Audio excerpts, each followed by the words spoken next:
inside story on Warriors basketball. Curry sidestep, Curry drive, Curry flip, Curry good!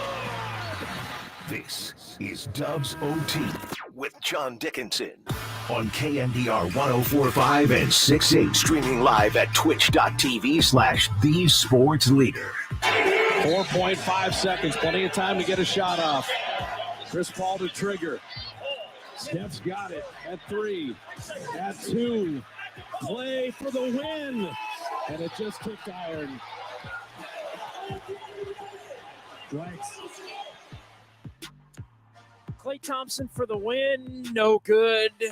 Mavs beat the Warriors 108-106. We welcome you in to Dubs OT with JD, John Dickinson, and Greg Silver here at KNBR, the sports leader, as we come to you on this Friday night. And what a busy day in Bay Area sports with the Giants getting the walk-off win over the Padres and the Warriors looking for a walk-off in Dallas of their own, but unable to complete the comeback as Klay Thompson's shot falls short. Warriors got down big early, 16 at 29-13 in the first quarter. They were able to come back, have the lead, battle.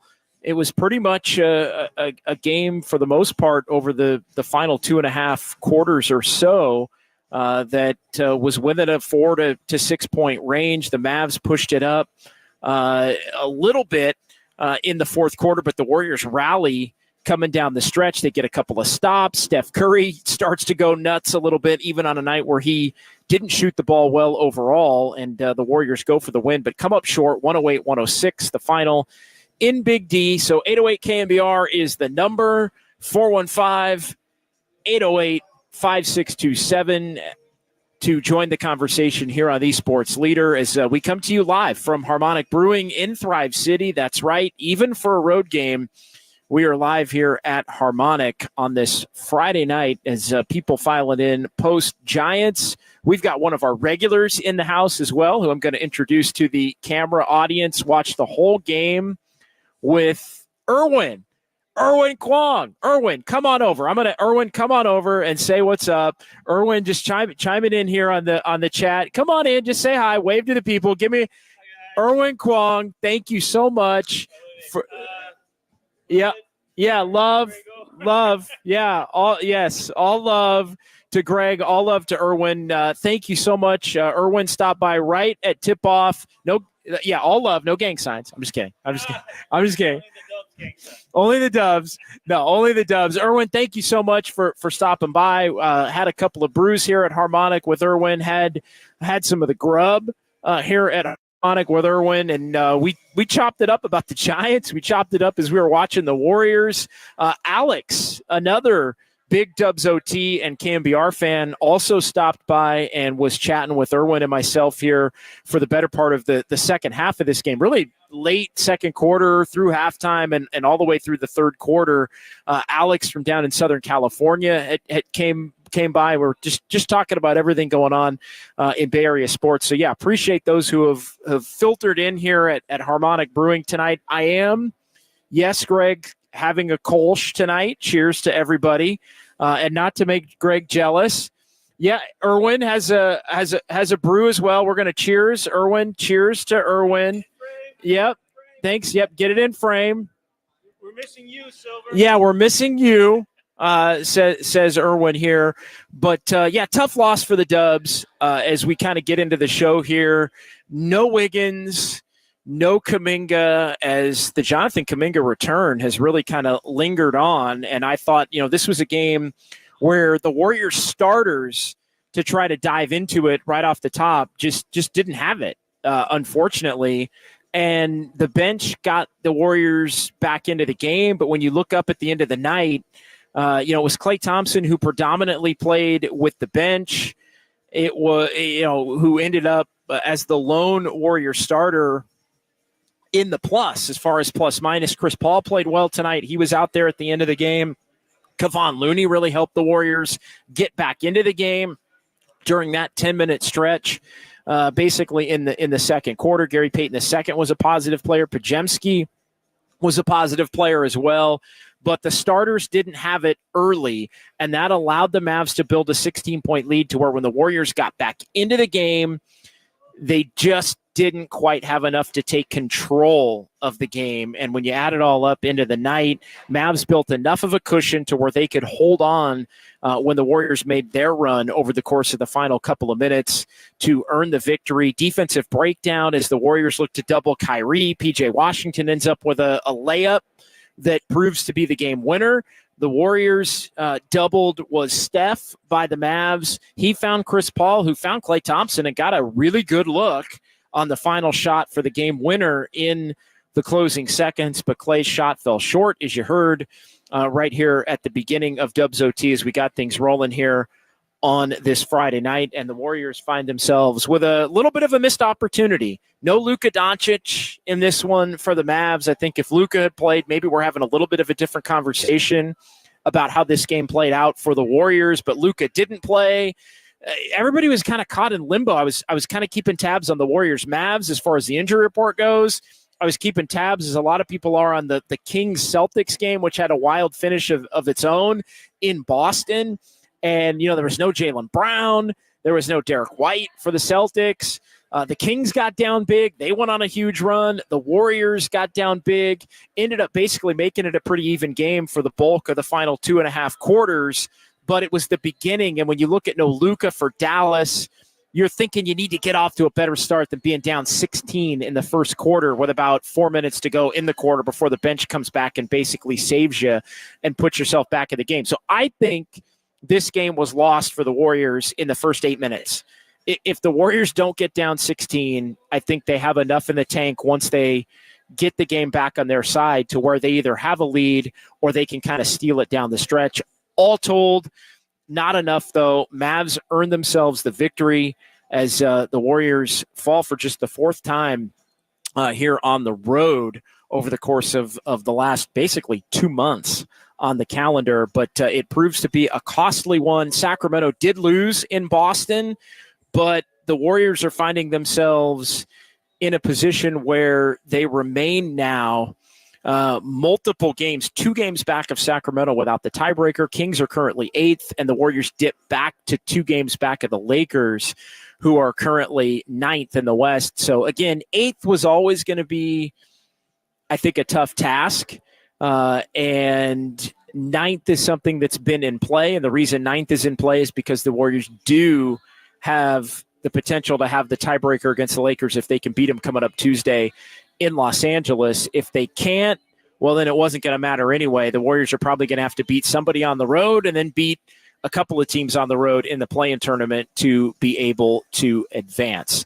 All right, 808 KNBR, the number. Appreciate everybody filing in here on a Friday night on YouTube and Twitch as we come to you from Harmonic Brewing in Thrive City. Greg Silver back in our San Francisco studios. I do want to bring Greg in here just to get his early thoughts on this one. Greg, cheers to you, my friend. It's a tough loss, a shorthanded defeat with the Warriors still not having Kuminga, no Wiggins, and the defense just wasn't there at the beginning. The Mavs, though, without Luka, this is an opportunity missed just based on the fact that the Mavs didn't have Luka Doncic for this game tonight. But the Warriors basically let Kyrie run wild and kind of control the game.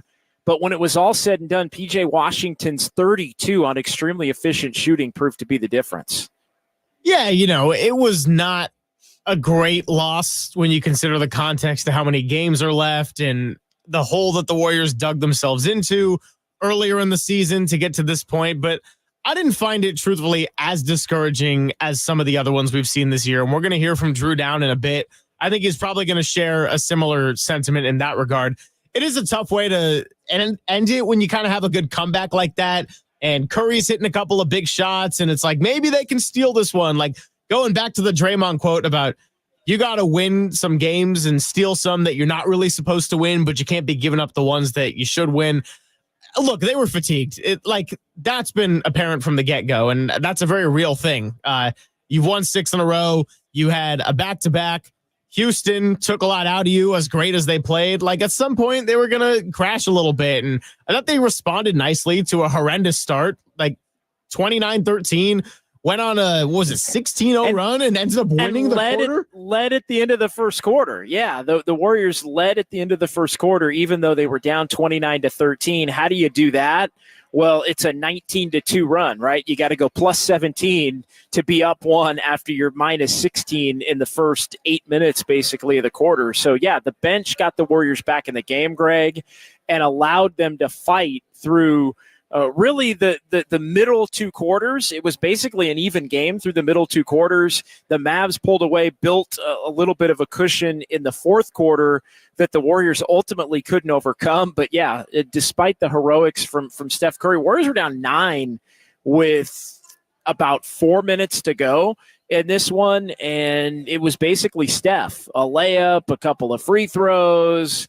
GP2's got a layup mixed in there. It was honestly the kind of game where if the Warriors, it would have been in reverse. They would have been up 9 with about 3 minutes to go, and it would have all come down to the end anyway. No doubt. Kind of the opposite there. But I think this is ultimately, it's not a game where the Warriors, I think, are going to feel too bad about it, probably in the post-game press conference, given it, as well as they've played here during the 6-game winning streak.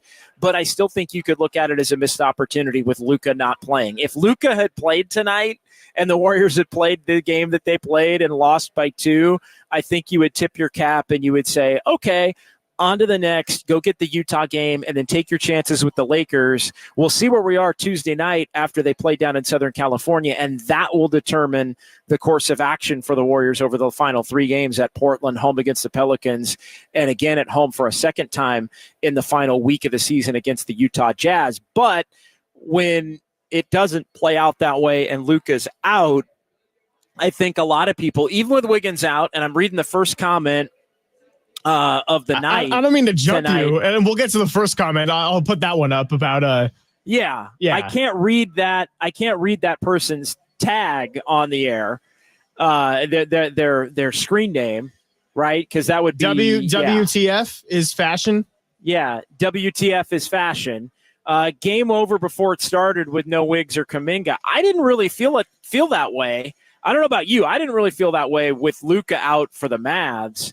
But again, if Luka had played, I might have felt that way with no Wiggins specifically because of the job that Wiggins has done defensively on Luka as recently as Tuesday night. But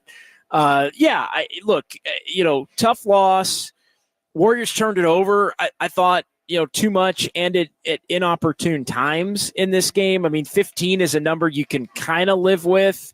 But and the Mavs turned it over more than the Warriors did, which in part I thought helped the Warriors stay in the game. The Warriors had an advantage of 23 to 16 in terms of points off turnovers. But you look up at the end of the night, and if you had said at this morning, Luka's not going to play, given the heater that the Warriors had been on, I would have thought they would have had a pretty good chance to be able to steal this one. I did too. But at the same time, we've seen a lot of really disgusting and discouraging Warrior losses this year. I wouldn't say I feel tonight's not one of them, but it's not one of them either. Tonight's not one of them. I do have to show a little bit of love to the chat, especially Holy Lessons, who is just going through it right now, saying Curry's not elite anymore, got to be better, need a superstar. Oh my! Oh man! Holy Lessons, it's gonna be okay. Like I can't say I'm with. Curry did just score 29 last night on pretty efficient shooting. Like, I think it's okay. We got some piling on. We got Play Lester in the chat now. Oh my 28. God. I mean, guys, it's gonna be all right. Barely put up 28. Come on now. Barely put up 28. What are we talking about? Barely put up 20. I mean, 28 is like borderline. I mean, that's like got to be top 5 in the league putting up 28. I haven't looked at my points per game averages of late here, but yeah. And the last couple of minutes offensively looks pretty nice. I know there was that 1-3 that would have given the lead that didn't go, but you had a deep 3 to cut it to 1 and then a jumper to tie it. He might be the clutch player of the league this year. 808 KNBR, the number 415-808-5627, as it is Dubs OT with JD here on a Friday night at Harmonic Brewing as the Warriors fall 108-106 to the Dallas Mavericks. Let's get to the phones, and we'll get it tipped off tonight with who else but Drew Down in Tracy up first here on the Sports Leader. What's going on, Drew Dan? Hey, what's up, JD? TGIF. Before we get started on the game, just a quick little thing. When you go to a park or a lake, you usually have a sign that says "Don't feed the wildlife." Well, sometimes when you're, diving into the YouTube chat, there should be a sign that says "Don't feed the trolls." That'll probably help you out a little bit. But out of the game, obviously there was no Luka, but I thought without Wiggins and JK on the wing, I thought that kind of, equaled out in a sense. Obviously, Luka's a better player than both of them, but, obviously PJ Washington went off and just seemed like, another wing player with the ability to get into the paint and help on defense, might have pushed the team over the top. But, in the first half, I thought, in the first, like you said, they definitely fell behind early in the first half. I thought it might have been folded in early night, but they fought back. I like the way they finished the first and second quarters, to turn a deficit into a lead. Chris Paul, he was a plus 25 at halftime in a 2-point game. I thought that was pretty wild. He finished with a plus 22. I thought he was pretty good tonight. But PJ Washington and Kyrie they were really good, man. And sometimes, you just get beat. I thought they were great. I mean, I thought, GP2 and Pause off the bench both played great games, but they just didn't quite have enough. Steph had 14 in the fourth. He tried to will his team to a victory. They had a good look to end the game. Clay just missed. So, it might be a missed opportunity, but I think, like you said, they did give themselves a chance to win the game, and they just missed a shot. So, a tough game would have been great to get it, but they didn't win. I don't think it was a poor effort. So I think we should move forward and look to finish strong the rest of the year. Thanks, JD. Yeah, no, I appreciate it, Drew Dan. I mean, all you can do at this point is go make sure you win the home game against Utah on Sunday and then see where everybody else is at. The Lakers are going to play a couple of games between now and Tuesday.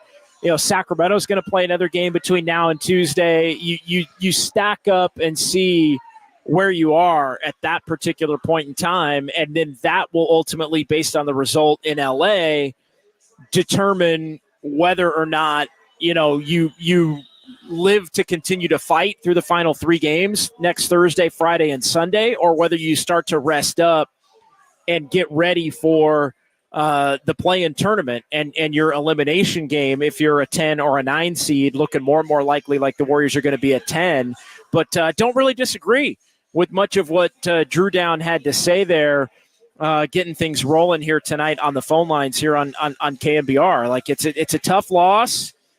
I think the Warriors did lose this game in the first 8 minutes. I think if they don't get down 16, if they get down 8, maybe they have enough down the stretch to make their push and Curry gets hot and they win the game.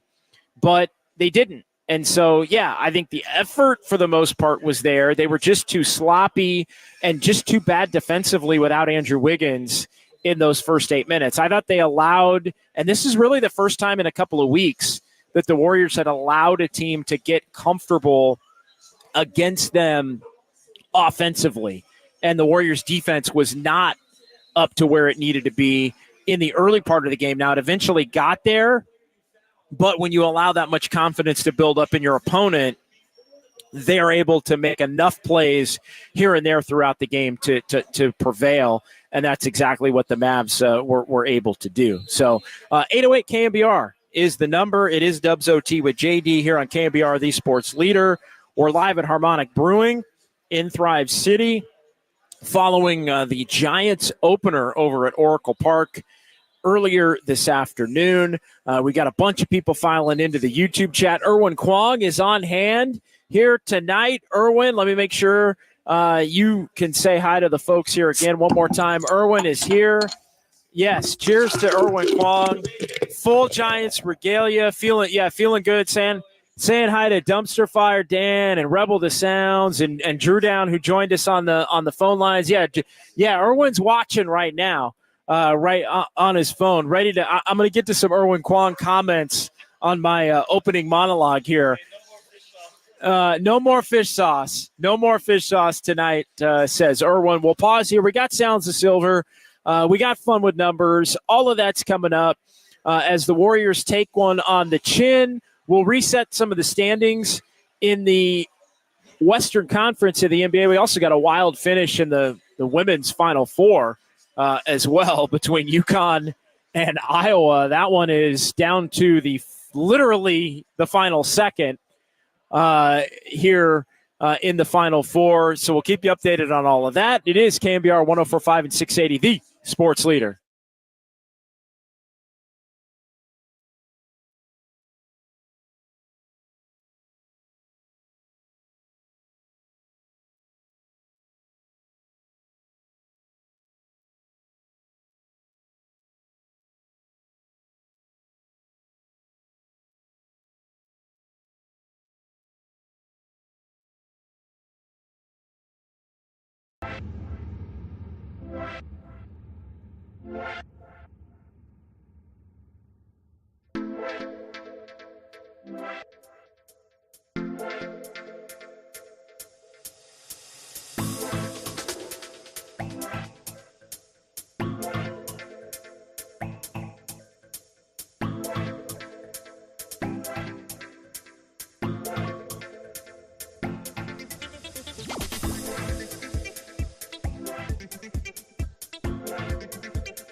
This is KNBR, and this is Dubs OT with John Dickinson, streaming live on YouTube at KNBR 104.5. Draymond forcing the Derrick Jones miss. Push ahead GP2. He shoved. He lays it in. He was pushed from behind. It was a silly foul. And Payton to the line. Yeah, Payton to the line there. Warriors, though, fall in Dallas, 108-106, the final. We welcome you back.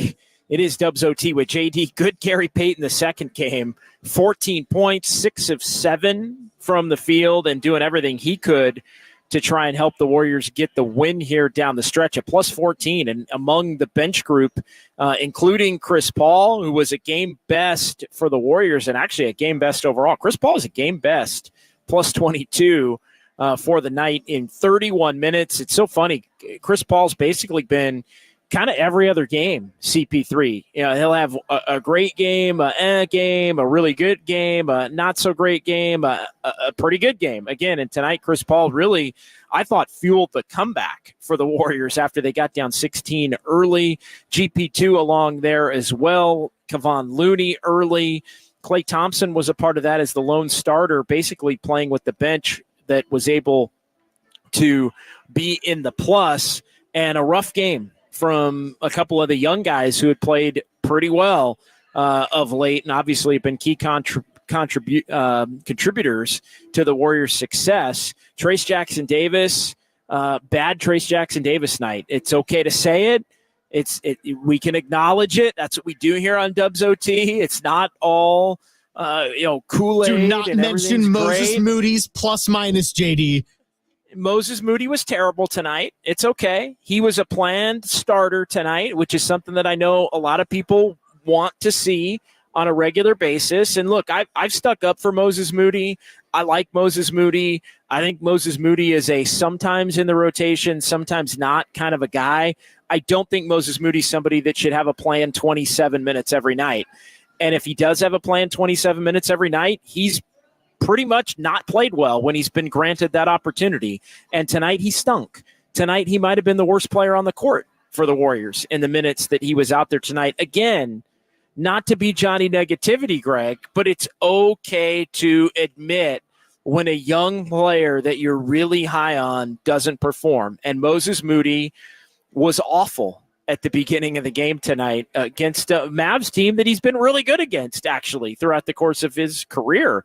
It was pretty good against him a couple of nights ago. It was even pretty good against him in some limited minutes a couple of years ago in the playoffs. But, all in all, Moses Moody, tough night for him, tough night for TJD, but it happens. Warriors, though, by virtue of the 29-13 deficit at the beginning, they go on to lose to the Mavs, 108-106, the final. It is Dubs OT with JD here on KNBR, the sports leader. 808 KNBR, the number, 415-808-5627 to join the conversation via the Golden State Lumber and Building Materials text line, via the phone lines. And we got a lot of people who want to chat with us in the YouTube chat here, live on YouTube, Twitch, and the KNBR Twitter/X stream on a Friday night road game. Giants home opener, though, so we're at Harmonic Brewing in Thrive City, and we're having a good time as still decent contingent here tonight. Cheers to everybody who's hung out through the night. Cheers to Greg Silver. Cheers to our buddy Erwin Kwong as well for stopping by and watching the game and taking advantage. First regular listener, Greg, to take full advantage of, we're going to put that on JD's tab. We're going to put that on the JD KNBR tab. So, thanks to Erwin for rolling it out. Was there ever a doubt? Was there ever really a doubt, though? Let's be real. There was never a doubt, and I haven't made my way down the chat, so I'm expecting Erwin, even though he's sitting about, 6 feet away from me, I'm waiting for Erwin to be mixing it up with, like, Rebel to Sounds and San Jose Jazz Fan and Dumpster Fire Dan. Like, I'm waiting for what the back and forth is going to be tonight in the YouTube chat. Here, and Erwin tells me they're worried about him getting home. We look out for each other here on Dubs OT with JD here tonight on KNBR, the sports leader. So let's dive into the YouTube chat. Rebel to Sounds chimed in early. Turnovers cost the Warriors the game. I thought there were some inopportune turnovers. There were too many turnovers early in the game. The Warriors were really sloppy early in the game. I think it led to some of the bad defense that we saw early in the game for the Warriors. Ed Botello, another nail biter. Great effort, though. Greg, how would you rate the effort tonight? Because I don't think the Warriors fully had it in the first 8 minutes. I do think we have to be honest about that. I do think they had it from that point on, but you can't just spot a team down an MVP candidate, a 16-point lead, and then say, hey, we played really hard for the last 40 minutes of the game, like pat ourselves on the back. Like, I don't think the effort was great in the first 8 minutes. Final 40, yes, but the first 8, in my mind, proved to be the difference. Yeah, I grade it like a B+, nowhere close to the, hey, can I round this up to an A- kind of range? Like, no, like it's a lower end B+ effort, because most of the game, I do think they fought hard. I think Steph and Clay and Draymond and Gary Payton II and the vets and champions really dug deep down the stretch there and went against a team that had a lot of energy, and Kyrie was running all over the place, and PJ Washington had his 32 on efficient shooting, like you mentioned in segment number 1. But you're also right that it is a lot different if Luka Doncic plays versus not playing. And if Luka played in this game and this game played out the way it did, I'd probably be saying it's about an A effort. Like if you get down 16 early and Luka's just not missing because he can't be defended by anybody in the league, that's a different story. But him being out, yeah, I know the Mavericks play differently. I know they have a lot of talent, but you can't be spotting a 16-point lead. I do admire how they came back. It's been in reverse the whole year where they will get hot, come out to a lead. They would have been the team, JD, to be up 16 in the first quarter and down 1 at the end of the first quarter. So we kind of know how it feels from the other side. But, good effort. Can't commend it too much because ultimately you got to say that had a role in doing them in the end. No, I think it definitely did. And then you look up at the end of the night and you have to, do the medium picture conversation as far as, well, where does it leave you at the end of the night? And the loss does leave the Warriors now in 10th and 2 games back of the Lakers for 9th. So the Warriors are going to need to beat the Lakers on Tuesday, still have Utah in between at Chase Center on Sunday. And then if they can get that game and then get the Laker game, then it's a matter of, okay, are you a game back with the tiebreaker? Are you 2 games back with the tiebreaker? All of that is a conversation that remains to be had a little bit later as far as what the Warriors do over the final 3 games of the season. It does put them again. I know there were people that were talking about 8th and could you pass Sacramento and all of that. I mean, they're still 2 back of Sacramento. The Kings did lose by a point. They had a wild rally at the end in Boston. Boston clinched everything, home court advantage throughout the playoffs on Wednesday. So they didn't have Jaylen Brown. They didn't have Derek White. They were up on the Kings 15-18 for a good chunk of the second half and fourth quarter. And then the Kings, boom, like the Kings do, went on a 21-1 run, actually had the lead in the final minute. And Xavier Tillman had a bucket in the closing seconds and then a wild scramble at the end. The Kings had multiple chances, really 3 chances to win the game in the final couple of seconds. But the Celtics survived, so the Warriors still 2 back of the Kings. But again, Sacramento's going to have the tiebreaker there. Kings are starting to find themselves more entrenched in probably being the 8 seed, which is going to leave them with having to go on the road. And then maybe they wind up being the Warriors' second opponent if the Warriors can get past the Lakers in the first play-in tournament game, but not quite to the point where it's like phone it in for the Warriors, rest everybody up, and move on to the next, but inching a little bit closer to that if the Warriors can't win the next 2. Like the reality of the situation is, Greg, the Warriors have to win the next 2 now, given everything that's shaken out, if they're going to have any chance to move out of 10. If they want to get to 9, which I think is the ceiling, then you got to win Sunday against Utah, which is price of admission, and then you got to beat the Lakers, and then we'll see what the Lakers do tomorrow. The Lakers are playing Cleveland, so we'll see what the Lakers do tomorrow afternoon game down at Crypto.com Arena, and then they play Minnesota on Sunday. So the Lakers do have 2 games coming up here between tonight and when the Warriors are going to face them down in Southern California, where it's not out of the realm of the possibility that the Lakers lose to. And then that game basically becomes for the 9 at that point, if the Lakers are to lose the next 2. I'm inclined to believe they probably split, if not win both. But I would, most likely scenario, the Lakers probably split. And if the Lakers split, then obviously that would keep them at 2 up, and it would be like a game and a half, basically, if the Warriors beat the Jazz coming up on Sunday. But make no mistake, Greg, Warriors have to win the next 2 to have any chance of moving up, regardless of what the Lakers do. And like we discussed last night, they can't even really consider resting anybody until after that Lakers game. So it's all out of the picture right now. And by the way, I know that last night essentially ended the Rockets season. They're not still mathematically locked into 10. Like, I do think that matters, that you can't just bag it when knowing that you haven't secured a spot in the play-in tournament yet. No, however, Houston did lose tonight again at home to Miami. So the Rockets now, what is that, 4 losses in a row for the Rockets? Yeah, they basically needed to be perfect at the end here. Yeah, so basically the only way that the Rockets are going to beat out the Warriors is if the Warriors lose every game at this point. I mean, that's really what it would have to boil down to. So the Warriors keep a 4-game lead with the tiebreaker. So yeah, the Rockets would have to be a +5 here over the final 5 games, which means they got to win every one of them, and the Warriors have to lose every one of them. So Warriors don't clinch a top 10 spot tonight, but they do find themselves in a position where they have all but clinched with the Rockets' loss. One more Warrior win, they can clinch a top 10 spot on Sunday, or Rockets defeat, and the Warriors are in as far as being a top 10 seed themselves. And the Mavs, actually, before the Warriors play on Sunday evening, can do the Rockets in. The Mavs and the Rockets play an afternoon game in Dallas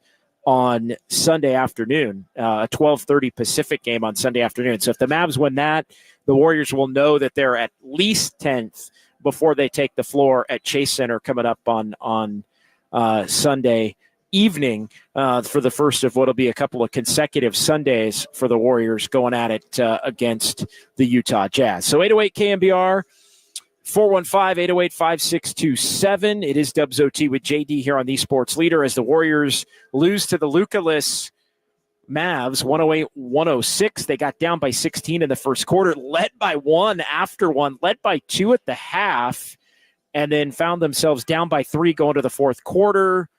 And it was a back-and-forth affair. The Mavs did gain some separation over the first half of quarter number 4. The Warriors with a late rally. Warriors, as we've laid out a couple of times, they were down 9 with about 4 minutes to go and got themselves in position where the game was tied in the closing seconds, thanks to Steph Curry, thanks to GP2. It was all tied up, 106 with 13 seconds to go.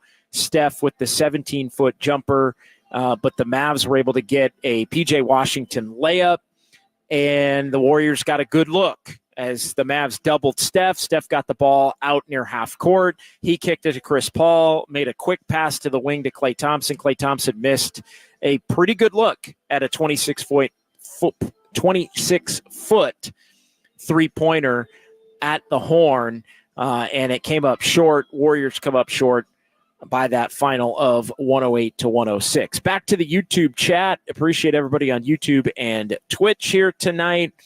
Dumpster Fire Dan chiming in early here as we got things rolling just about an hour or so ago. Another nail biter. Great effort, though. No one with a functioning brain thinks Moody is better than Pods. That has been a debate in the YouTube chat tonight, and Moody was cheeks. Dumpster Fire Dan, Moody was cheeks tonight. Yes, he was. No argument from me there. Rebel to Sound, Steph did not really have a good game. He has battled the whole game, though. Yeah, Drew Down, as we heard in Drew Down's phone call, the mayor of Tracy, Drew Down. It was a difficult loss, but again, they did get a good look from Klay Thompson. Ed Botello, when Looney missed those 2 free throws, I had a feeling it would come back to bite them.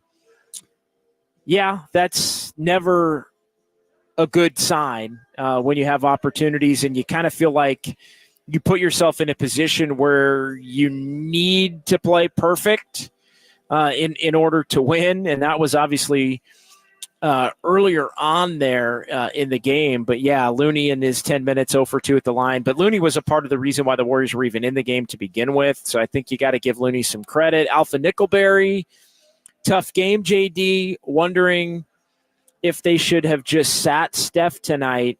Great effort, though. I think you got to play it out. I know we've talked about it. You got to play it out. You know, they had an opportunity. You know, the Kings lost. The Lakers have 2 tough games this weekend, tomorrow and Sunday. The Warriors were on a heater. They had a great win last night that really wasn't overly taxing.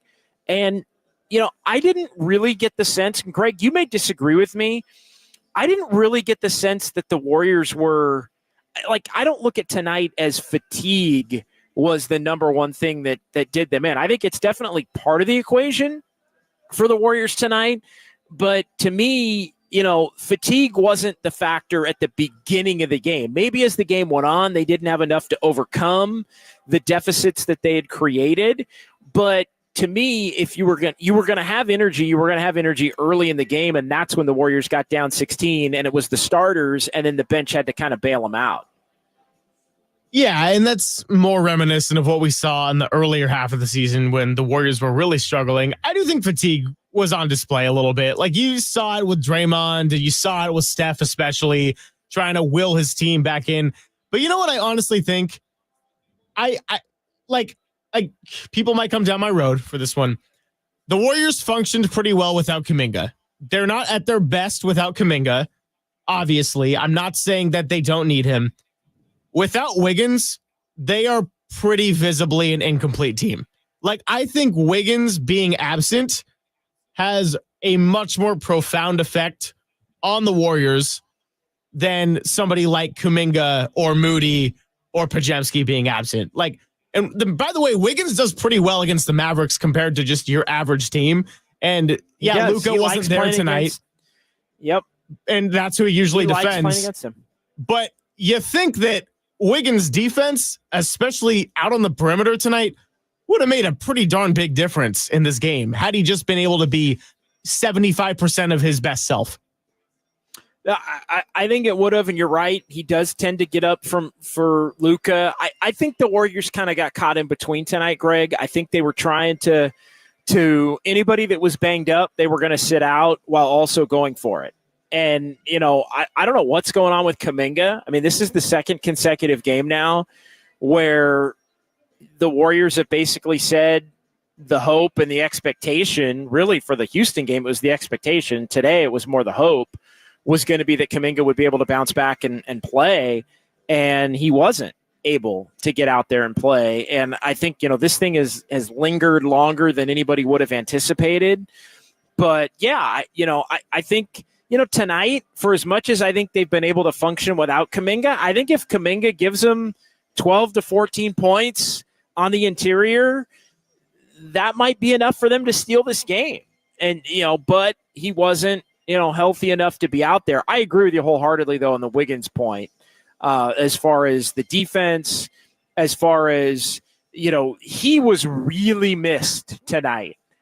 At the beginning of the game, I thought he was really missed. You texted me, Wiggins' value showing some tonight. And part of that was the fact, it goes back to Moses Moody gets the start, and as our commenter in the YouTube chat had said, Moses Moody was cheeks tonight. And, for all of I know people don't want to admit that, again, when Moody doesn't play well, but you missed Wiggins tonight because Moody was the guy who played instead of Wiggins. So you missed Wiggins tonight. Even without Luka, you missed Wiggins tonight. Dumpster Fire Dan brings up an interesting point to the conversation, and this was actually something that I've jotted down, and we talked about it a little bit last week on Just Dubs, and I've continued to pencil it in for tomorrow's Just Dubs. And by the way, you can join us tomorrow. Myself, JD, John Dickinson, Greg Silver, 10 a.m. until noon here on KNBR, the Sports Leader, live on YouTube and Twitch as well. We're going to be on the radio, taking your calls and your texts. JD on a Saturday just feels right. It does feel right, and it's going to feel right tomorrow. Dumpster Fire Dan, though, this team is building something for next year. I actually hope CP3 somehow sticks around. I don't see how that's going to be possible because the Warriors would have to pay him $30 million next year to stick around. So I think CP3 is going to be gone. The question is going to be, do they go out and get another player to put back into the fold in the CP3 salary slot? Do they trade him somewhere and then that team can waive him and the Warriors are able to take a player back that they can add into the 24-25 rotation? That's going to be a big topic of conversation come the offseason. But one thing that has made the JD big picture, look around, Greg, has been how much of what the Warriors have done here down the stretch changes how they view how great of a team they can be next year. I'm not so sure they should rest on their laurels for a second consecutive year. They did it last year. They doubled down on the OGs, and it didn't work. And so I would be reluctant to double down on anything that we've seen as a collective positive over the course of the last 2 months. I think you got to be careful of that. Fool me once, shame on you, Greg. Fool me twice, GFY. Yeah, I think when you put it as rest your laurels on the OGs for a second straight year, it's definitely no. Like, I know the Draymond suspension had a profound impact on the way the first half of the season went, and the Warriors have played a really good brand of basketball lately. Even tonight, and you take these last 7, that's a loss I can live with, and 6 pretty solid wins in a row when you haven't been at full strength. That being said, I do think there's certain things you can take. Like, you can take the Trace Jackson Davis as a staple center in the lineup. You could take that seriously. You could take Brandon Pajemski continuing to develop as a role player. Don't have to count on him as like your true backup point guard. I don't think that's the direction you should look at. But Pajemski being a solid rotation player, you can take that seriously. I don't know what you do with Moses Moody in the offseason. Kuminga, either you want to keep him around and develop him because of the leap he's taken, or you try to get someone that's proven enough where you think you can for sure be in that contender conversation. Again, it's all hypothetical, so I'm not going to go too far down the rabbit hole because you don't know what the asking price for a Jonathan Kuminga would be anyway and what would be worth it to somebody like Joe Lacob. But he's kind of their valuable asset, so you got to make a decision there. Wiggins, you're going to have to make a decision too, because the last 2 years has been a lot of hit or miss. I'm pro Andrew Wiggins and keep him around, but I also understand people being fed up with the inconsistency and the frustration, because the fact of the matter is when he's not the good version of Andrew Wiggins or even 60% of that version of Andrew Wiggins, the Warriors are way worse for it. So that's another thing. So I'm with you, JD. That's my long and winded way of saying don't just lay it all on. Oh, no, we had a good end of the season. Let's just run it back with this group. You can't do that. No, I think you can't do that. And again, it's not so much this year an indictment of, running it back with the OGs. It's running it back with the combination of everything that we've seen here over the course of the last couple of months. All right, let's pause here. 808 KNBR, we got a couple of lines open. We got a couple of text messages to get to, a lot in the YouTube chat as we come to you here from Harmonic Brewing in Thrive City. Special Dubs OT with JD Road edition here tonight on KNBR, the sports leader. Sounds of Silver. We're going to get to Sounds of Silver coming up, and also fun with numbers as the Warriors lose tonight. 108-106. KNBR 104.5 and 680, the sports leader. Basketball.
Did you hear something? Yeah, like a swoosh. Yeah. Dubs OT presents the sounds of silver. Streaming live on YouTube at KNBR 1045. All right, final hour, maybe the final segment. We're going to keep things rolling here out at Harmonic Brewing. Sounds of Silver typically is the final segment of the program. It is Dubs OT with JD here on a Friday night. 808 KNBR, the number, 415-808-5627 to join the conversation via the Golden State Lumber and Building Materials text line or via the phone lines. Do still have a couple of lines open. I know this has been a heavy day in the Bay, Greg. You got the Giants home opener, a lot of people out enjoying the festivities on a Friday, maybe getting an early start to the weekend. You get the news about Luka Doncic not playing for the Mavs, the Warriors. Is Kuminga going to come back? I think a lot of people were fired up for Kuminga's return, and then it didn't happen again, which I found it to be even more stunning. I don't know about you tonight than it was even last night that Kuminga didn't play. And then obviously Wiggins had gotten banged up in the second half of the game last night, didn't play in the fourth quarter, and then came up as out on the injury report this afternoon. But it's just, this has been a day of days in the Bay, Greg, with a lot going on. It's been a day of days in the Bay, and then also just looking up at the TV. By the way, not to like brag or anything, but considering that I had to come into quote unquote work today on this Friday, I had a beautiful setup. I had StreamYard all ready to go right here just for JD. I had the Warriors up top on the left. I had the Women's Final Four on the right, and then I had the whole soundboard and my guy Bill Lasky talking to it right there in the middle. So we had it on lock on a Friday night. And, of course, we had our guy Ryan McCarthy in the back doing some great sound cutting to make sure that we were all smooth and ready to go. What was a little bit more surprising to you, JD? Was it Jonathan Kuminga yet again missing a game that they were pretty hopeful they would have him for? Or was it the offensive foul moving screen called on Aaliyah Edwards to basically end UConn's season? The latter for sure. Dude, that was super lame. It was just, you never want the officials looking to do too much or looking to insert themselves into the game. And I think that's what ended up happening. Yeah, it is. Sorry, I was just getting sucked into the Twitter / I know you're not used to me being that short-lived, but there we are. Yeah, usually I can have a whole conversation with like Overnight Dave or something, or Copes will like walk in and then randomly shove his face in the camera or something, and I'm like, and then it'll be time for the next break. Seconds. Yeah, we're good.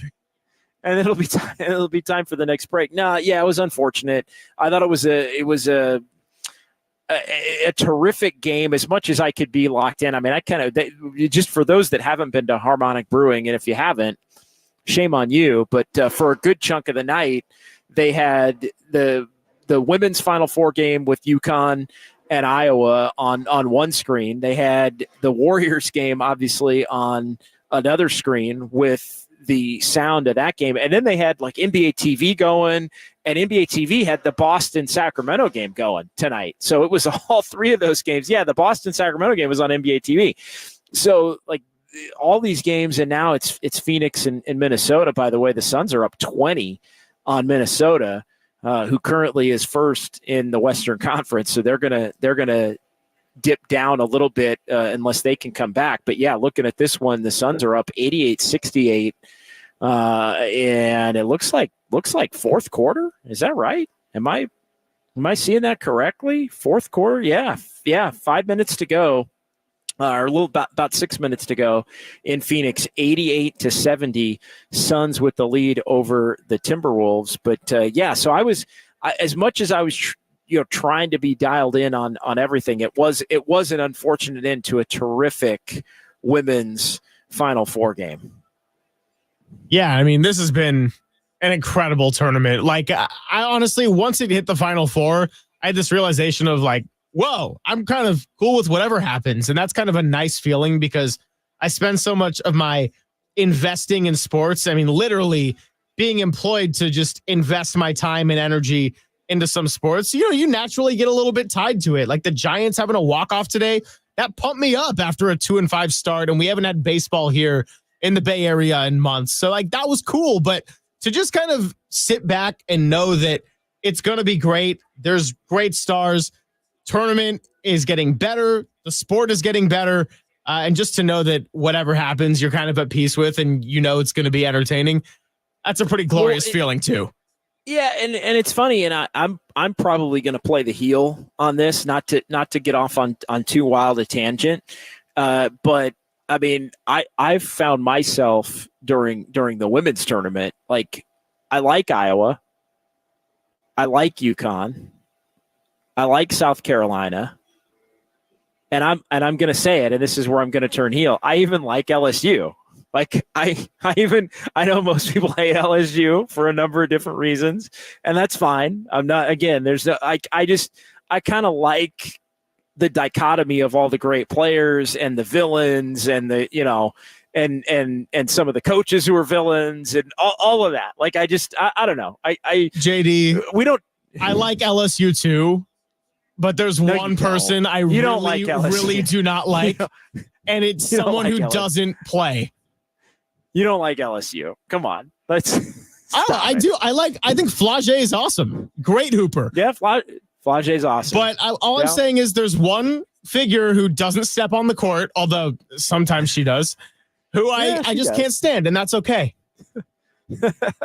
So, yeah, we'll leave it at that. But, yeah, it's yeah, I mean, again, I'm not intentionally trying to be the heel here tonight on Dubs OT, but I found myself kind of rooting for all of these teams at different points for different reasons. Warriors lose tonight, 808 KNBR. A couple of text messages to get to here on the Golden State Lumber and Building Materials text line. The 530 chiming in Anderson, California. The Dubs kicked this one away, but still in position to get 8 or 9 if they finish strong, even after losing tonight. I know, Greg, I mean, 8 is done. 8's been done. The Warriors are not getting 8. The Warriors are not going to get 8. They're not going to go 5-0 over the remainder of the season. And even if they go 5-0 over the remainder of the season, I mean, at that point, you basically are going to have Sacramento go 2-3, which I guess that part's not crazy, but you got to go 5-0 if you're going to move up to 8. I just don't see this Warriors team moving up to 8. 9, we'll see if they can hold serve against Utah and the Lakers lose one of the next 2. Hell, even if the Lakers don't lose one of the next 2, but if they can hold serve against Utah, talking about the Warriors, and the Warriors can go down to LA and win, then it will be worth playing for 9. But here's the thing. Is it even worth playing for 9, Greg? Is it even worth playing for 9 at this point, given how much more competitive the Warriors have been on the road as opposed to in that building that's behind me here in the backdrop here on the YouTube stream? To me, it is. I know the psychology of it is really strange when you think about how insanely different it is from last year. But I still do think in a winner-take-all game, you want to not travel with an older team. You want to have your guys at home. And I don't know. I think that Chase Center can be a really rowdy building when the stakes get high. So, yeah, it's like the weird psychology of it. I still think you want to try to get 9 if you can get it. You don't have to do everything and bend over backwards and strain all your resources. If it's maybe you will, but if it's within reach and you win this game against the Lakers on Tuesday and you beat Utah on Sunday, yeah, go get 9. Go for it. Yeah, I'm with you on that. Although I am, just based on the fact that the Warriors have played so well on the road, it doesn't negate the intent on wanting to go get the number 9 seed and play the home game.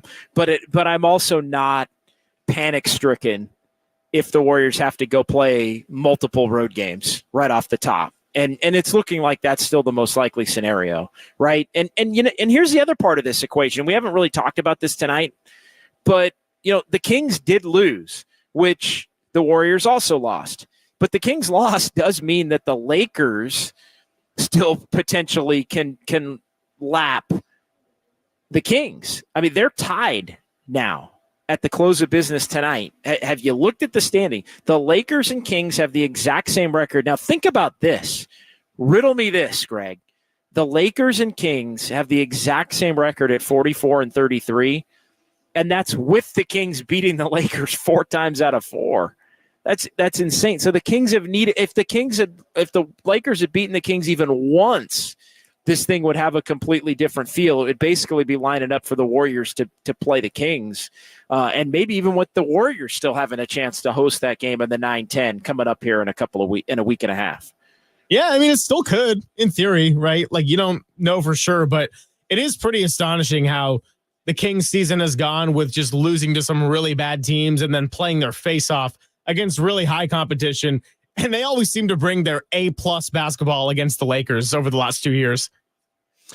It is insane. And here's the other thing. You know how many people have said to me over the last 24 hours, I kid you not, there have been, I would say north of 5, I don't want to overstate it, people who have said to me, wow, the Kings are just in a free fall.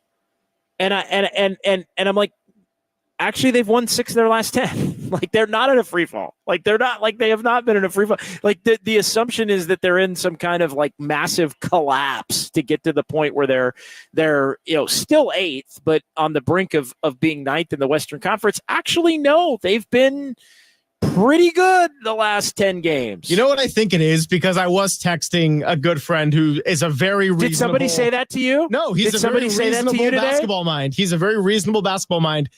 And he said, it feels like the Kings are just dipping, but I think it also had to do with the fact that all these other 7 to 10 teams just keep winning. Well, yeah, I mean, that's what it was. So I think he was like, yeah, it feels worse than it is. Yeah, Dallas 2 in a row. The Suns are going to win their 3rd in a row here coming up in about 2 minutes, up 20 at home against Minnesota, which is going to put the Nuggets, by the way, that's going to put the Nuggets. Minnesota's still going to be first, but they're going to be tied with the Nuggets, both at 53 and 24. Close of business tonight, and yeah, I mean it's a matter of the Lakers have won 3 in a row, the Warriors have won 6 of the last 7. We talked about the Pelicans are the one team that continues to struggle. And the Pelicans got beat tonight, and tonight is a killer for the Pelicans, potentially. The Pelicans got beat tonight at home by the Spurs. And that was one that I thought had the potential. All the games that the Pelicans have lost of late and all the games that the Pelicans have coming up, tonight was one that they absolutely had to get. And they didn't get it at home against San Antonio. So that's going to burn, I think, the Pelicans to the point where the Pelicans, again, the Pelicans getting in the mix, I think, is good for Sacramento, good for the Lakers, and good for the Warriors, to be honest. And I know Brandon Ingram is going to be coming back at some point, maybe with a couple of games to go. But I think the Warriors, I think everybody is in a better position, including the Warriors, for, maybe you play the Pelicans when the Pelicans are trying to work Brandon Ingram back in, and they've been the team that's actually collapsed here down the stretch, losing 4 in a row and losing the inopportune home game against San Antonio as the Warriors did a couple of weeks ago. So, yeah, the Pelicans are currently 7th. I hadn't booked my flight to New Orleans yet for a potential play-in matchup. Should I do that tonight, Greg? I think you might, but should we get to some sounds first? Question of the night, 808 KNBR. Should I book my flight to New Orleans? I know I'm rambling. We've spent the last 17 minutes just kind of rambling. Yes, let's get to some sounds here on Sounds of Silver and Dubs OT with JD on the Sports Leader. Save me from myself, Greg. Well, we're going to save you from yourself for the next 4 minutes or so, because we're going to play the whole Steve Kerr post-game presser. It's about 3 minutes and 50 seconds. and then we'll play a couple of mini cuts, but just sit back, relax, and hear the sounds of the head coach of the Golden State Warriors following the 2-point loss. Well, I liked our defensive possession, getting the ball out of Kyrie's hands.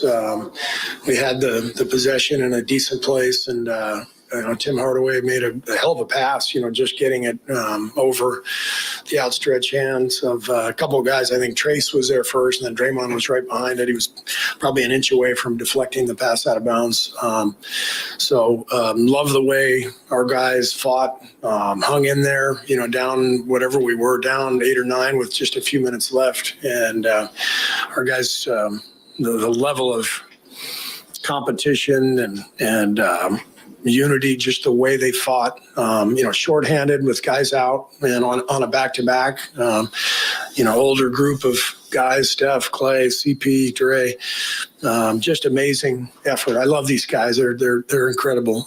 Just didn't quite have enough tonight. With the shot at the end. I'm sorry? The shot at the end, I assume you like that look. I haven't really gotten a look at it yet on tape. But we were trying to clear some space for Steph up top, and they forced him out near half court, and they doubled, and Steph did the right thing. And so we got the ball out of the trap, and I couldn't tell if Clay got it off in time. Those are tough circumstances to get a great look, and they did a good job switching everything and then taking the ball out of Steph's hands. And but we got it out, and we had a decent look. But those are tough moments for sure. What was the explanation on the Steph block? It looked like his heel might have been hovering over the cylinder. I didn't hear. I don't even know. I was busy in the timeout, so I didn't talk to the officials. Felt physical. I'm sorry? Certainly seemed like very physical. Yeah. What did you make of the level of intensity and the physicality between both? Well, everybody can see it. The game's changed. The NBA changed, and so there's a lot of physicality, and you just got to play through it. So guys have to adapt to however the game is being officiated, and clearly there's been a big shift, and everyone's adapting to it. Big picture, what would you make of your bench tonight, and just how crucial are they going to be moving forward? Yeah, we got off to such a terrible start, and then that group came off the bench and got us right back in it, and even got the lead at the end of the first quarter. So, Chris, Brandon, Gary, Loon, they were all really good, and got the game organized and sorted out, and then it was just back and forth from there. What overall did you, think of how you played? Particularly the start. You mentioned the bench gets back. Yeah. Did that start surprise you? Yeah, but I thought Dallas was excellent defensively. Derek Jones did a great job out there. They did a lot of switching. They disrupted some of the stuff we were trying to do. And then, that's one of the reasons we started Chris in the second half, to get us more organized. When we were organized, like we were at the end of the first quarter, that translated to our defense. So I just thought we were a little frenetic early on, and the game settled down when we brought Chris in, and he got us into a good place, and then connected the offense to the defense. What's the latest on Jonathan? I know he's going to. All right, Steve Kerr there post-game from Dallas as the Warriors lose to the Mavs 108-106. The final, it's Dubs OT with JD here on KNBR, the sports leader. Greg Silver in our San Francisco studios. One of our regulars, Erwin Kwong, on hand as we broadcast live from, you can get in here from Harmonic Brewing and Thrive City. Erwin's having a good time. He was watching the Giants game. He's all geared out in his Giants stuff today. Yeah, go ahead. Next time. Dubs next time. And Greg wanted to know, Erwin, before we get into what Steve Kerr had to say, Greg wanted to make sure that even though you're out here tonight and you had a day of watching the Giants and you had an evening of watching the Warriors and you hung out here at Harmonic until pretty close to 10 o'clock, are you going to be ready to roll at 10 a.m. tomorrow for Just Dubs? You got to be ready. 100%. 100%. All right. Greg is counting on you to be in the chat. I know you've been adding to the chat here. That's the one thing about the setup here with the technology is it is only a one mic setup as far as this goes. So we'd have to get like a mixer and everything to add another mic. I'd love to, I could have just thrown you on and all that. We're trying to work that out for Greg. Greg's going to be out here on April the 14th, by the way. Sources say. Yes. Sources say Greg Silver's going to be out here on the 14th when the Warriors play the Jazz in the finale, and we're going to do a special live edition. It may even be a part YouTube only, part radio edition. Like there's all kinds of things in the work for that one. Yeah, a week from Sunday for the Dubs finale. Andis Brown with the line of the night. Andis Brown says Irwin should have pinch ran for Conforto.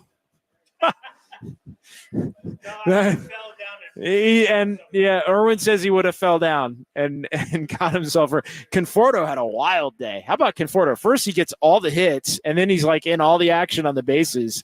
Not the best base running day for Michael Conforto, but the Giants able to survive it nevertheless and get the walk-off win against the Padres. Rebel to Sounds chiming in.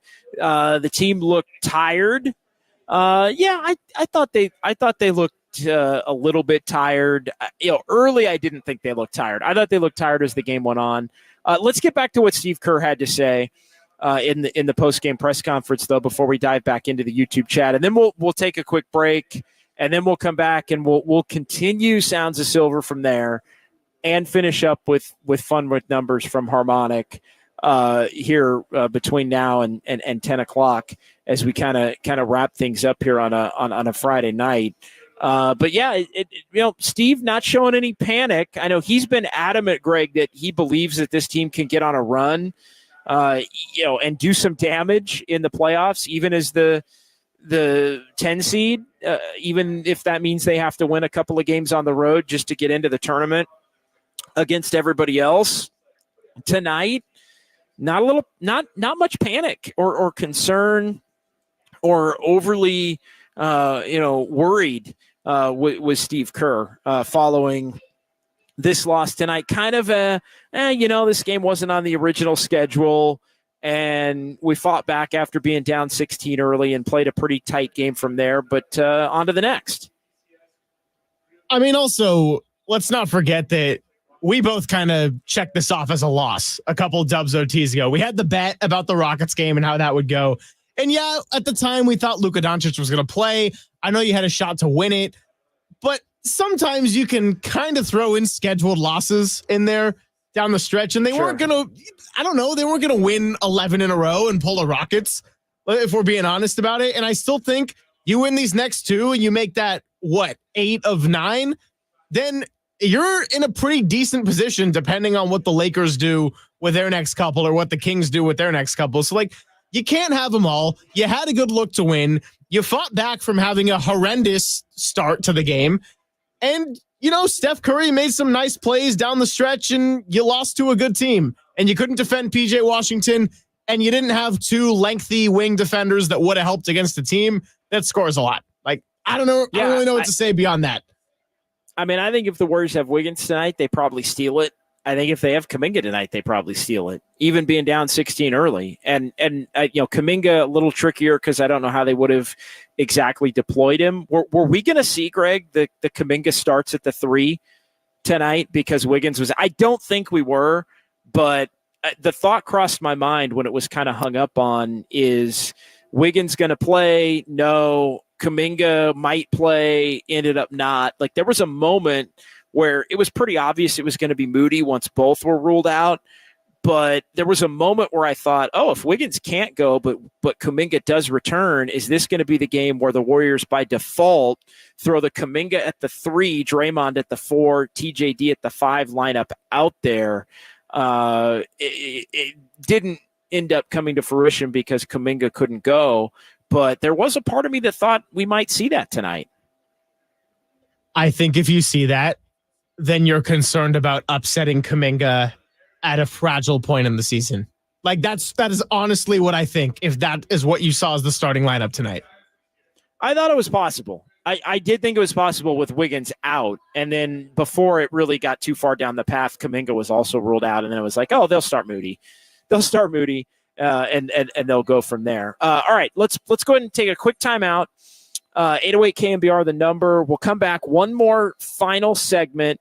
More Sounds of Silver, more from the YouTube chat, some fun with numbers as the Warriors lose in Dallas. What does it all mean? We'll also set up Just Dubs tomorrow here from 10 a.m. until noon on KNBR. It's 104.5 and 680, the sports leader.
This is Dubs OT with JD. Time now for fun. I'm a fun guy.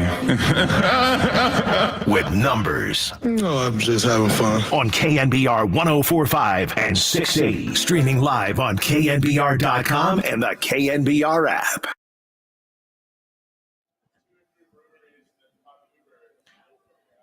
All right, welcome back. John Dickinson, chatting with Erwin Kwong here. Dubs OT with JD here on the Sports Leader. Greg Silver back in our San Francisco studios.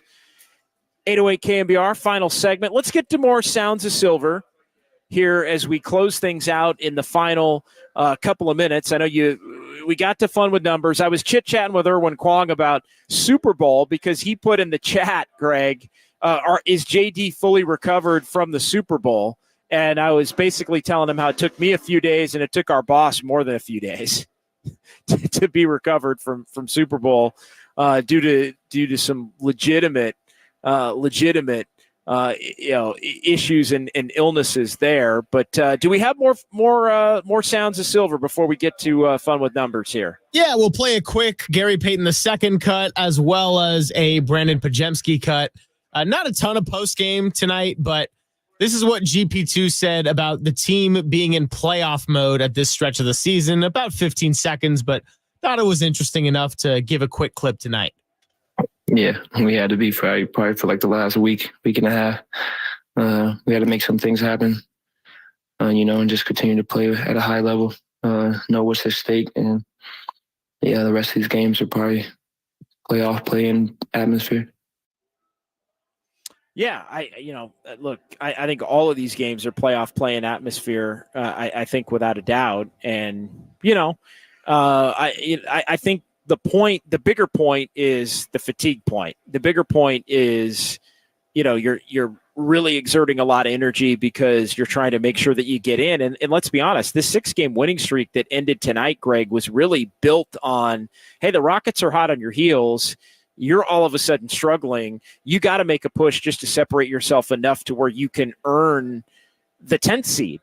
And, you're hoping if you win 6 in a row, it allows you to vault up a little higher. That hasn't quite come to fruition as far as the Warriors go. But, they needed this stretch to basically vanquish a Rockets team that was hot on their heels. And you were pretty early on this after the Minnesota game when you said you were glad that the Rockets were hot and coming for them because you wanted to see this thing come out in its true sense. And I think we saw how the Warriors responded to that, although it's not officially in the play-in yet. And we'll see how they do once they get into that play-in. But yeah, I think you're right. This is kind of like the true sense of what we got from the Warriors and responding. And the pinnacle of all that was what we saw last night with them going wire to wire, dominating the Rockets. Yeah, really nice win last night. But I think, tonight was the kind of game where the cumulative effect of all of the games of the last 6, does come into play. And, I think it did. And the Warriors basically lost this game. And, our buddy Rebel to Sounds, the start of the fourth quarter was not good. I think the Warriors lost this game, start of the game down 16, and the start of the fourth quarter, where a close game turned into a game where the Mavs had a 8 to 10 point lead. And then when the Warriors came back, it was to basically get the game tied as opposed to build a 3 or a 4 point lead themselves, to where I think that would have been enough to earn the victory. So, Mickey D had pointed out on the YouTube chat, once they clinch the 10th seed, rest the old guys. I think we're getting closer to that.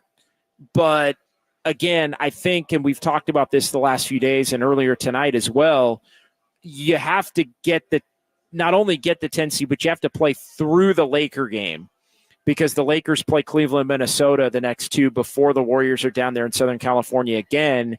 See where you're at the end of the Laker game, and that determines the course that you play the final 3 games with. The Warriors should be a play-in team for sure by the next time they take the floor. If Dallas handles business against the Rockets, the Warriors are in at 3 o'clock Sunday. They don't take the floor at Chase until 5:30 on Sunday afternoon. So regardless, even if the Rockets win one in Dallas slips up, you handle business, and by 7:45 or 8 o'clock when we talk for our next Dubs OT show, the Warriors should be assured that they're going to play beyond Greg Silver's birthday. I want to get to Andis's comment real quick too, talking about if Kuminga misses the next game, how worried should we be?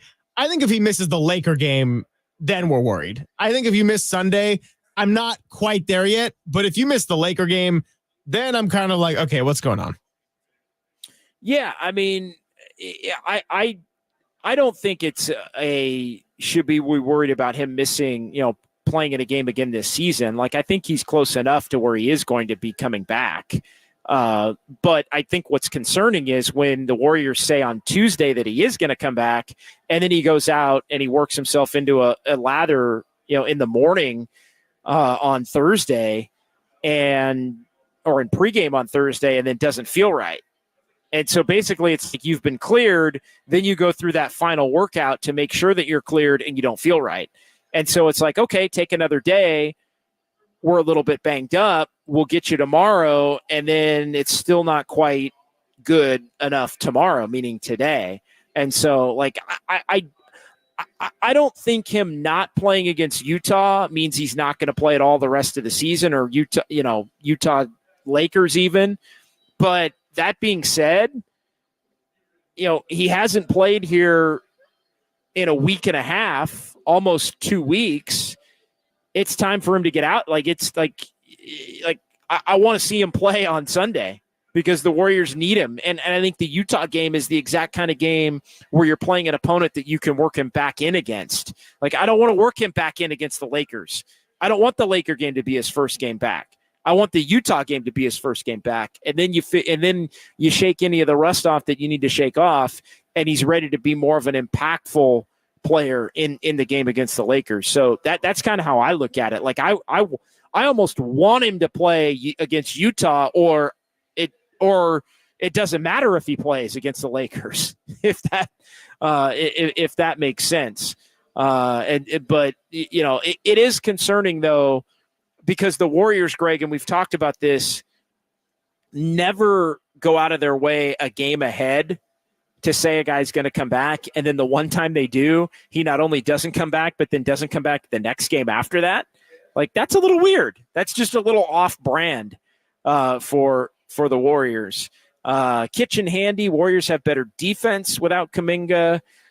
That's a fact. I don't think there's much doubt about that being the fact. Erwin Kwong chiming in. Erwin has departed, by the way. Harmonic Brewing. He heard me tell him that he's got to be there for 10 a.m. tomorrow and decided to bounce. And he called an Uber, and it was game on. he called his Uber, and it was like, all right, night. Erwin, shout out to JD for being able to multitask with me. He says buzzing in his ear. Oh, buzzing in his ear. Yes, no question. JD, the ultimate professional and potentially professional drinker. I don't know about that. We had a good time though watching the game together, and yeah, Greg's going to be out here on the 14th for our final Dubs OT show. Did we have one more cut to get to before we do Fun with Numbers? Yeah, we'll do a quick Brandon Pajemski where he just talked about the impact of the second unit and kind of the unit that rescued the game. Yeah, I think it just brings toughness. We play desperate. Sometimes we're there to clean up the first group. Sometimes we're there to extend the lead. Just kind of gauging whatever that game calls for when we get in there. And I think for the most part, second part of the first quarter, second part of the third quarter, we did our best to, keep it within range. And obviously there's things, you can clean up, you can do better at. But I think for the most part, that second group did a really good job. Second group did a great job. Second group put the Warriors in position to win this game because it looked, and I was surprised. Greg wasn't surprised. We were kind of going back and forth in the early going of this one. Greg was like, I'm not really surprised. Warriors are down 16. I'm like, I am, because Luka Doncic ain't playing tonight. Like that, I really thought, and I thought this before the game, and I'm going to reiterate a little bit of what I had said a couple of minutes ago. I really did think that if Luka wasn't going to play, which he didn't, and Wiggins or Kuminga had played, I think the Warriors were going to win. And then when they both didn't play, I thought, well, this is probably pretty even. And it turned out to be a pretty even game. Kyrie was just going off at the start, which was, that I thought was definitely problematic. for the Warriors. I mean, Kyrie really had an efficient beginning to the game. He ended up 9-19 overall, but he got to the free throw line, slight free throw advantage for the Mavs in this one, 16 of 21 to the Warriors, 12 of 18, and the missed free throws from the bigs, Looney, Trace Jackson-Davis, Moody missed one, even Steph had missed one tonight. You always look at that as far as the potential, but yeah, pretty even game. All in all, the rebounding was pretty even. Warriors had a 44-41 advantage, points in the paint. The Mavs had a 2-point advantage basically on the final basket of the game. The bench points, the Warriors, again, doubled them up, essentially 39-20 in favor of the Warriors. Fast break points within range.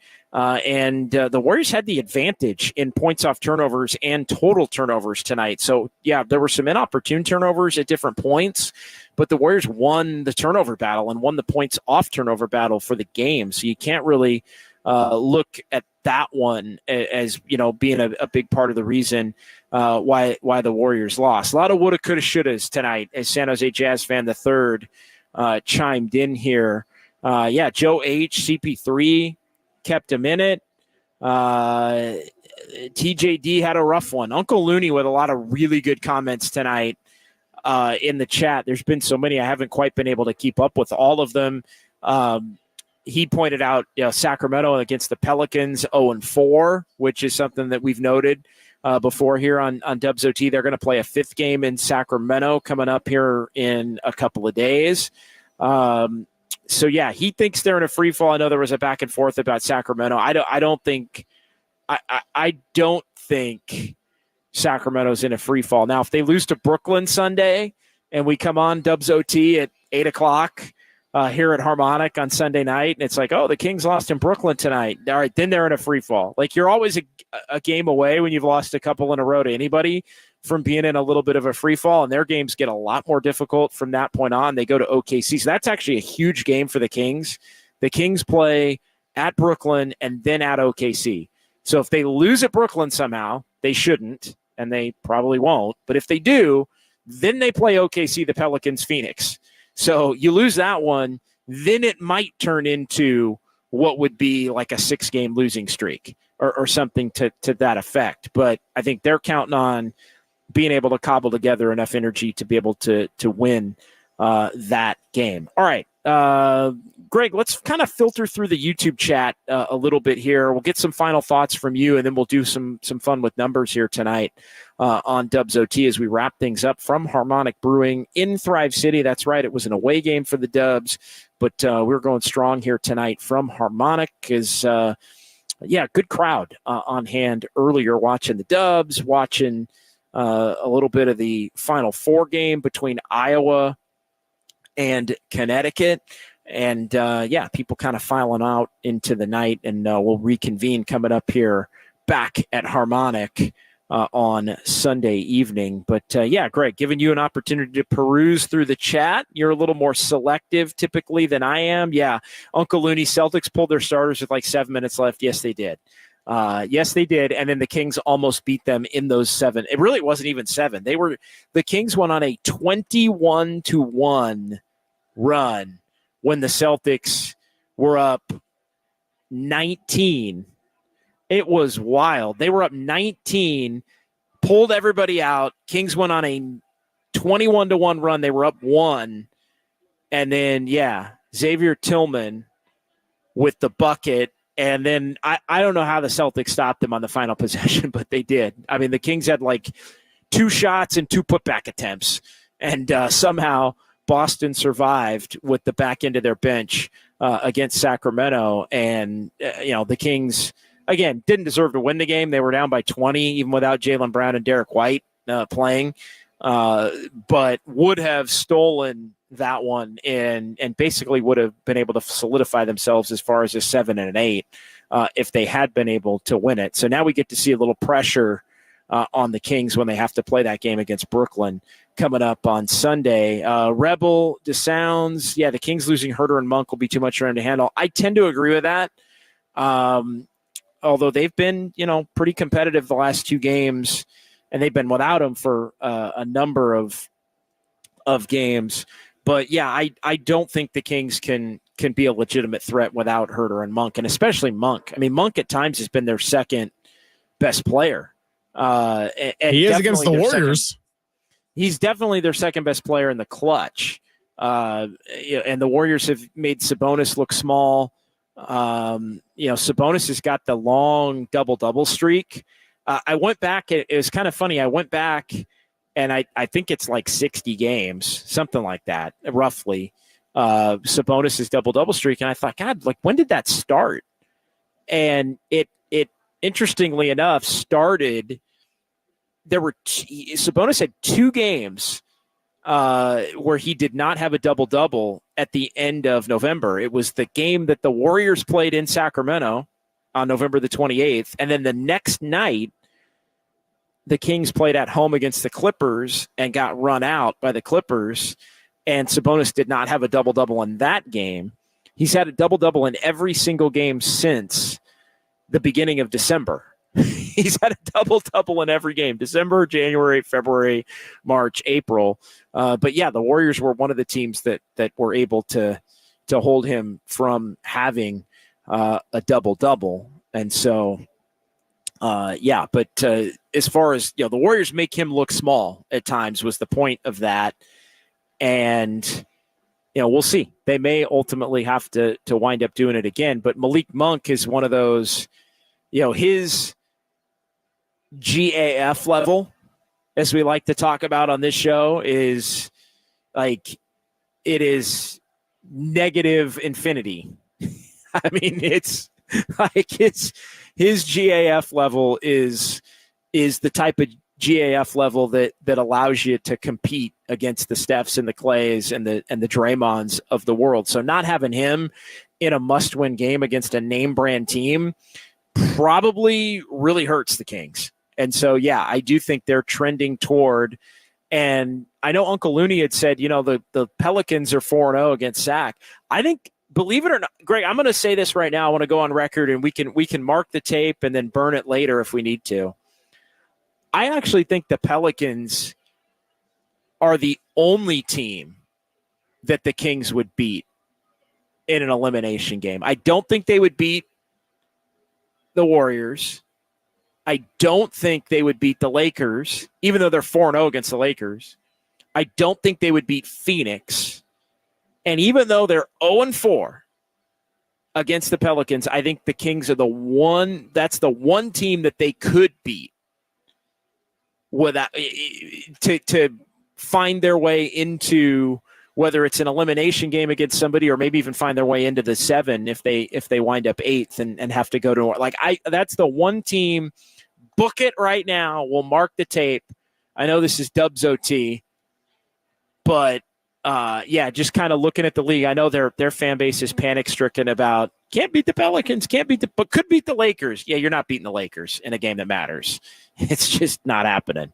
And so, yeah, I think if you're Sacramento at this point, you need to hope for that. If you're the Warriors, I think you need to hope you can somehow get to be able to play Sacramento in a one-off elimination game. You'd much rather play them than play the Lakers, I think, in that one-off without much doubt. All right, final couple of minutes here, Greg. Let's get to our fun with numbers portion of the program as the Warriors' season-high 6-game winning streak comes to an end, including the 5-game road winning streak. Warriors now 23-16 on the road. They've got 2 road games to go, 15 of the last 19 still in the win column on the road for the Warriors.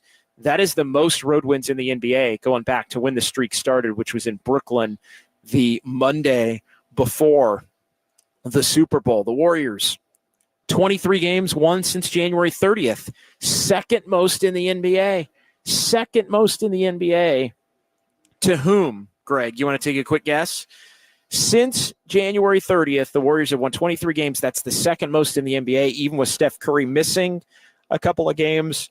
Who's won the most? Is it Denver? They were really hot after the break.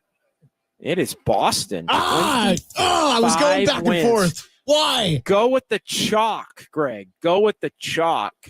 You did not. It's Boston, 25 wins. Warriors do end up losing the season series to Dallas and have lost 8 of their last 10 games to the Mavs in Dallas. 8 of the last 10 against the Mavs in Dallas. Warriors 10-6 on the second game of back-to-backs this season. The Warriors have been good, though, in back-to-backs. 12-4 in the first half of back-to-backs and 10-6 in the second half of back-to-back. So you add all that up, and the Warriors are in what would that be? 22-10 in back-to-backs overall. Warriors do have one more back-to-back. It's next Thursday and Friday at Portland, hosting the Pelicans. Another clutch game for the Dubs. I know the Mavs have been really good in clutch games. The Warriors not so much. 22-23 now. 45th clutch game for the Warriors as they started their 25th different starting lineup. I thought they'd played the starting lineup they'd started tonight, but they hadn't. TJD in there at center, Draymond at the 4, Moody at the 3, Clay and Steph. 25th different starting lineup for the Warriors in 77 games. So basically a third of the games for the Warriors, and the bench did the number 39-20 tonight. As big games from Gary Payton II, big game from Brandon Pajemski. Chris Paul really helped keep the Warriors in this one. And Moses Moody, tough night for him as Andrew Wiggins and Jonathan Kuminga both didn't play, as did Dario Saric. Final thoughts, Greg Silver, and final couple of comments from the YouTube chat as well, if you want to add those as well. And then we will call it a night from Harmonic and reconvene bright and early tomorrow. At least bright and early for me on a Saturday, 10 a.m. here on KNBR, the sports leader. No, don't have a ton left over tonight. Nice show, and glad you got to be out at Harmonic, even though it was a road game. Big shout out to Erwin. We're going to give Erwin a lot of love here to end the show because I hope that inspires anyone else listening or in the chat. You go be next, and we'll see you at 10 a.m. tomorrow. Yeah, okay. Yeah, no, that's good. A lot of people chiming in. Fozzie, cheers, JD. Cheers to you, Fozzie. Appreciate that. In the YouTube chat, it's a lot of people talking about Sacramento leaking oil. They're leaking oil. They're leaking oil a little bit, I will say. But again, they're still I think 6-4 in their last 10. I want to say maybe it's 5-5 now in the last 10. Yeah, 5-5 in the last 10 with the loss now. But that's leaking a little bit. But yeah, they're leaking oil, Greg. But they've played the Knicks and the Celtics on the road the last 2. And they've lost 2. Like, those are games that they should lose. Like, I'm sorry. Those are games that they should lose. So it's like, it's again, I'm sorry. It's hard for me to think that they're just, coming apart at the seams, especially as they're still primed to win as many games as they did last year when they won 48. All right. That'll do it. Thanks to everybody out here at Harmonic Brewing. Wonderful crowd here tonight. Early watching the end of the Warriors game and some of the other games that were going on. We're back here on Sunday, right about 7:45, 8 o'clock for Dubs OT following the Warriors and the Jazz. And then join us tomorrow for Just Dubs here between 10 a.m. and noon. We're on the radio. We're on YouTube. We're on Twitch. We are on the Twitter X stream as well. And just thanks to Erwin Kwong. Thanks to everybody in the chat. We will talk to you tomorrow right here. KNBR 104.5 and 680, the sports leader. Chris Paul to trigger. Steph's got it at 3, at 2. Play for the win. And it just took iron. No, God! No, God, please, no! No! We got Steph Curry. Honestly, who cares what seed you are if you play like we did tonight? 6, 7, 8, 9, 10, whatever it is, doesn't matter. You're not going to get very far. So that is over. Over. Done. Not happening. Great! I hate it! The only flow that's going is down a toilet. A lot of games have stung this year. We've had a lot of heartbreaking losses. Erwin should have pinch ran for Conforto.